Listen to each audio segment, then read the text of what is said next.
දැක්කද හර්ණය Amarasuriya dog shot වලට කැමති. මිස්ටර් ආනන්ද විජයපාල කැමති ලයින් ෂොට් එකට. කෙලිම අපේ ලංකාව සිංහයටම කෙලියා.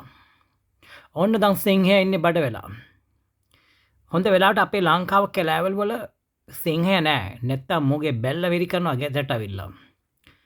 ආනන්ද විජයපාල මහත්තයා ඔයගොල්ලන්ගේ ටීම් එකේ සෑහෙන මිනිස්සු ඉන්නවා ඩොග් ෂොට් වලට බෑග් ෂොට් වලට යම් ෂොට් වලට කැමති මිනිස්සු. මොකද ඔයගොල්ලන් සම්මා ලිංගික මිනිස්සු. ඔක්කොම නෙවෙයි. ඔය 150ම නෙවෙයි. සමහර මිනිස්සු 150 ඉන්නවා වැදගත් මිනිස්සු හොඳ මිනිස්සු ඉන්නවා. මං කියන්නේ මෙන්න මේ කැබිනට් එකේ 21ත් එක්ක සමහර මිනිස්සු ওই පක්ෂයේ ඉන්නවා.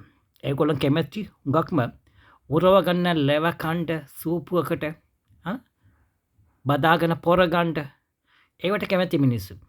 මං හිතේ ආනන්ද විජයපාල මහත්තයා කැමති ලයින් ෂොට් එකට. එයා කවදාවත් ඩොග් ෂොට් ගහලා නැහැ. කෙලිම අපේ ලංකාව සිංහයටම කෙලියා.